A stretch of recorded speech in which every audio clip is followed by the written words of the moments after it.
आणि जर तुझ्या मनात खलबली वाटत असेल तुले ICTC कुठं ICTC मध्ये झाला ग हे काय आहे? अरे ICTC म्हणजे एकात्मिक सामुपदेशन चाचणी केंद्र काय म्हणशील एकात्मिक सामुपदेशन चाचणी केंद्र करून घे बरं जायचं या इथं गेल्यावर तुले फुकतात एकदम मोफत मध्ये तुला चाचणी करून भेटते. गुपित माहिती याच्यात सांगितलं कोणाला नंबर सांगा बरं यायले.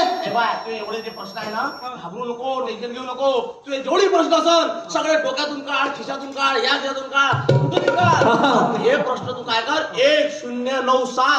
या नंबरला कॉल कर 1097 हा टोल फ्री नंबर आहे कॉल कर आणि तुला जे त्या मारले प्रश्न असं सगळे विचारून टाक त्यांनी नाही का सांगून दिलं सगळे अबे नाही सांगत पाहिजे तू गुपित असते गुपित मग काय सगळी माहिती तू तिथं विचारू शकतो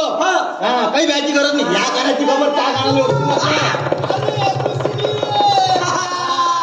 ABCD E F G H I J K L M N O P Q R S T U V W X Y Z अभि चालू कायले आपण तुम्ही करून का राहिलेले का भामदेव अभि एबीसीडी माहिती आहे तुम्हाला ए फॉर ऍपल अबे बापरे अबे ए फॉर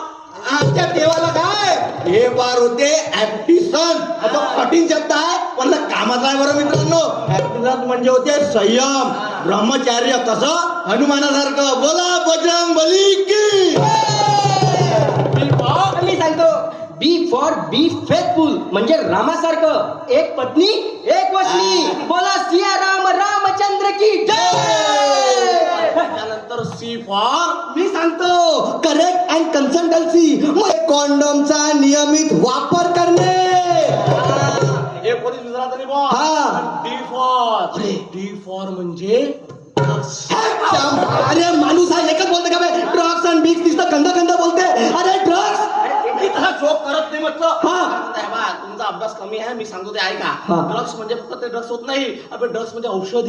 औषधीचा ना आपण व्यवस्थित वापर केला पाहिजे उपयोग केला पाहिजे नियमित घेतला पाहिजे जर आपण ड्रग्स नियमित घेतला म्हणजे औषध नियमित घेतलं तर आपल्याला काय होईल डी फॉर डिसीज होणार नाही डी फॉर डिसीज जर आपला झाला नाही तर आपण किती चांगलं होईल जर तुम्ही नियमित ड्रग्स घेतला नाही औषध घेतलं नाही तर तुम्हाला डी फॉर डिसीज होऊ शकते डी फॉर डिसीज जर तुम्हाला झालं तर बहुत डेंजर काम आहे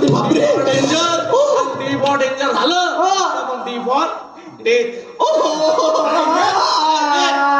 डायरेक्ट डेथ काय राम नाम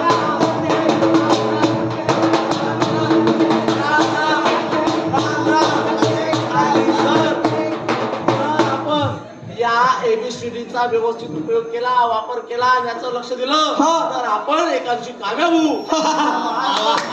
त्यातून दूर जाऊ वा आपण मग काय म्हणू हम होंगे कामयाब